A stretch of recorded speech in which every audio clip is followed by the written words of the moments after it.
एक सरकारी सर्विस आपकी आने वाली 3 पीढ़ी बदल सकती है साथियों। या मैं इसलिए कह सकता हूं क्योंकि आप अपने पास पड़ोस वाले व्यक्ति को देखिए जो सरकारी सर्विस कर रहा हो, उसके जो भी बच्चे होंगे वो अच्छी शिक्षा प्राप्त कर रहे होंगे और अच्छे अच्छे स्कूलों में जा करके वो अपनी पढ़ाई कर रहे होंगे। तो आप सभी लोगों से एक निवेदन है कि आप अच्छे से पढ़ाई करिए और आप अपनी सफलता को जरूर प्राप्त करिए। साथियों, आज के इस वीडियो के माध्यम से हम बात करेंगे कि जो लखनऊ जेडारो का रिजल्ट है, फाइनल कट ऑफ है, वह क्या रहने वाली। साथियों, जैसा कि मैंने पिछली वीडियो में बरेली की कट ऑफ और जितने एआरओ थे जिनकी भर्ती हो चुकी है और फेज 1 की मैं बात कर रहा हूं, फाइनली बच्चे ट्रेनिंग पे जा चुके हैं, मैंने जो अनुमानित कट ऑफ बताई थी वही गई थी। तो साथियों, मैंने फिर से एनालिसिस करके यह कट ऑफ तैयार की है और आप सभी लोगों के समक्ष मैं रखना चाहता हूं और आशा करता हूं कि आप सभी लोगों को यह वीडियो बहुत ही ज़्यादा पसंद आ रहा होगा।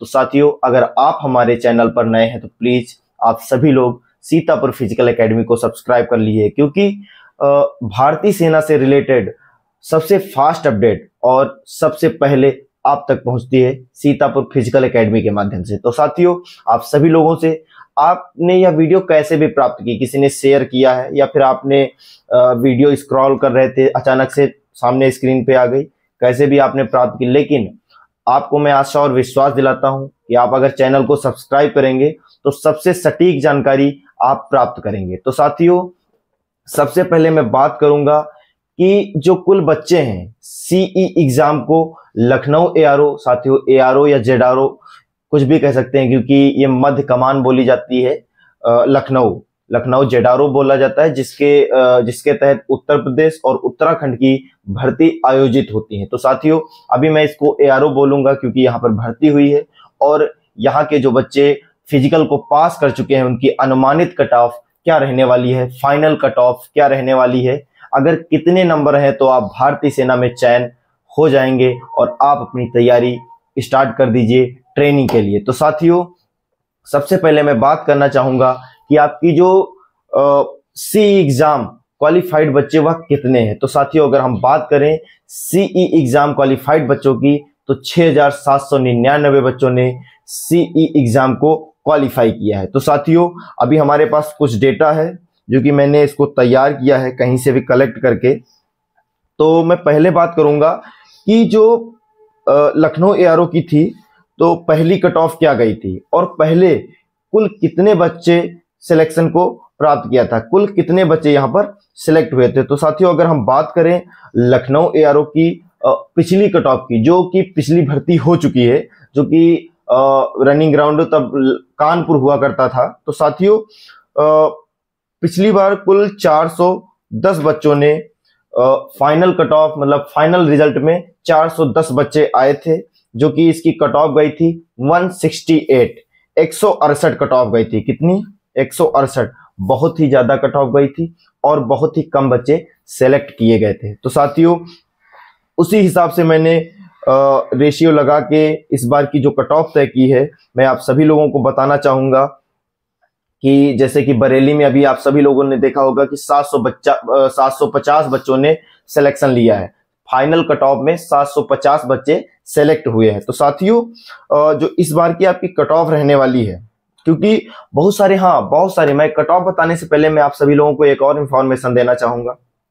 बहुत सारे बच्चे कह रहे हैं जो टेक्निकल ट्रेड से हैं, कह रहे हैं सर मेरे पास तो एनसीसी सी सर्टिफिकेट है 20 नंबर, ठीक है, और मेरे पास तो आईटीआई भी है 10 नंबर, तो सर क्या मुझे फाइनल मेरिट लिस्ट में 30 नंबर की छूट मिलेगी?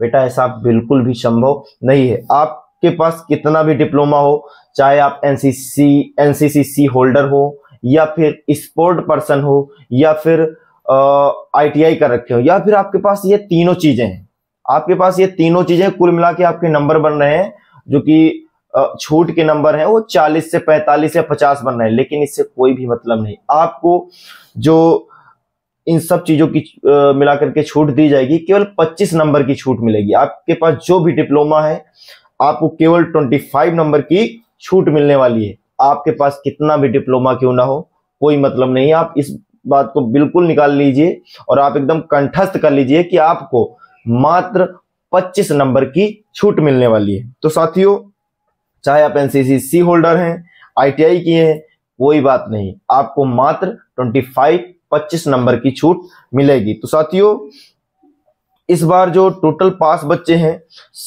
6,799 बच्चे जो कि पास हुए हैं सी एग्जाम को। तो साथियों, बहुत सारे बच्चे जो हैं री मेडिकल के लिए अभी भी दौड़ रहे हैं। तो अभी ये कहना मुश्किल है कि कितने बच्चों ने फिजिकल को पास किया है, क्योंकि फिजिकल का जो पास बच्चा है उसको हम तभी फिट मानेंगे जब वह री मेडिकल से फिट होकर के जाता है, चाहे वो WMP हो, चाहे हमारी जो मातृशक्ति हैं, जो महिलाएं हैं, जो लड़कियां हैं, और चाहे वह लड़के हो। मैं मातृशक्ति को सादर प्रणाम करता हूं कि यहाँ तक वो आई और अपनी रनिंग को क्वालिफाई किया। बहुत, मैं तो गया था भर्ती में, बहुत ही देख के खुशी हुई थी कि हाँ, यहाँ पर बहुत दूर दूर से लड़कियां आई थी, रनिंग को क्वालिफाई किया था। तो साथियों, टॉपिक से भटकते नहीं है ना, टॉपिक पे आते हैं। तो इस बार का जो आपका रिजल्ट रहने वाला है साथियों, आप एक कागज और पेन लेकर के नोट कर लीजिए। मैं आपको आशा और विश्वास दिलाता हूं कि इससे ज्यादा कुछ नहीं आने वाला।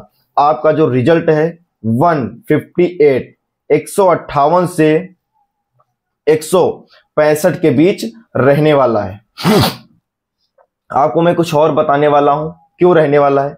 अगर आपने 88 का फिजिकल किया है, अगर आपने सेकेंड ग्रुप में रनिंग लगाई है और आपने 10 बीम को लगाया है, तो आपका 88 का फिजिकल होता है। और आपने अगर 35 प्लस क्वेश्चन किए, क्या 35 प्लस क्वेश्चन किए, 35, 36, 37, 38, 40, 42, 45 तक, तो आपका सिलेक्शन कोई भी नहीं रोक सकता। 100% आपका सिलेक्शन होगा। हाँ, अगर आपने सेकेंड ग्रुप में रनिंग की है, 28 क्वेश्चन सही करके आए हैं, 30 क्वेश्चन सही करके आए हैं, तो साथियों, मैं ये नहीं कहूंगा कि आप फाइनल मेरिट से बाहर हो जाएंगे, लेकिन मैं आपको सच्चाई से जरूर रूबरू कराऊंगा। ठीक है, मैं ये अगर कहता हूं डायरेक्ट कि आप फाइनल मेरिट से बाहर हो जाएंगे तो आपको बहुत ही ज्यादा बुरा लगेगा, लेकिन मैं आपको सच्चाई से रूबरू कराने वाला हूं कि आप बाउंड्री पे हैं। बाउंड्री का मतलब समझते हैं, ये एक बाउंड्री है और यहां पर बॉल है। ठीक है, इधर भी गिर सकती है, इधर भी गिर सकती है, वहां पर कुछ भी क्लियर नहीं है कि आप पास होंगे या फेल होंगे। ठीक है, तो मैं ये कहने वाला था कि आप बाउंड्री पे हैं, आप पास भी हो सकते हैं और आप फेल हो सकते हैं। लेकिन अगर आपने 88 का फिजिकल किया है और 35 प्लस क्वेश्चन सही करके आते हैं, तो साथियों, मैं आपको आशा और विश्वास दिलाता हूं कि आपका 100% सिलेक्शन होगा। और आप अभी से मेहनत करना स्टार्ट कर लीजिए। ट्रेनिंग में बेस्ट परफॉर्मेंस देकर के आप पैरा एसएफ को ज्वाइन करिए। साथियों, मैं पैरा एसएफ के लिए सेपरेट वीडियो बनाऊंगा, उसमें मैं बताऊंगा कि आपको पैरा एसएफ कैसे ज्वाइन करनी है, क्या क्या प्रोसेस होती है और आपको अभी से कैसे तैयारी करनी चाहिए। तो साथियों, आप सभी लोगों को समझ में आ चुका होगा कि अगर आपका 88 का फिजिकल है तो आपको क्या करना है। अब मैं बात करता हूं 100 के फिजिकल की। जिन बच्चों ने एक्सीलेंट रनिंग लगाई है 60 नंबर और 10 चिनअप, 10 बीम लगाई है, मतलब 40 नंबर, तो आपका हुआ जाके 100 का फिजिकल। तो साथियों, अगर आप 29 प्लस, 30 प्लस, अगर आप, मैं 29 तो नहीं लेके चलूंगा, ठीक है, यहां भी बाउंड्री का ऑप्शन आ जाता है 29 पे, ठीक है, मैं लेके चलूंगा 30 प्लस। अगर आप 30 प्लस क्वेश्चन करके आए हैं तो साथियों, मैं फिर से कहना चाहूंगा कि मैं आपको आशा और विश्वास दिलाता हूं कि आप अपनी सफलता को सुनिश्चित कर चुके हैं, आप भारतीय सेना में सेलेक्ट हो चुके हैं। क्योंकि 158 से इस बार मेरिट ऊपर जाने वाली नहीं है, क्योंकि लगभग 160 से हर जगह जितने भी रिजल्ट आ चुके हैं, मैंने अभी तक जितने भी रिजल्ट देखा है, हर जगह की कम ही मेरिट आई है। ठीक है, तो मैं आपको बताना चाहूंगा कि 158 प्लस जिसके मतलब बन रहे हैं, तो आप भारतीय सेना में चयनित हो चुके हैं।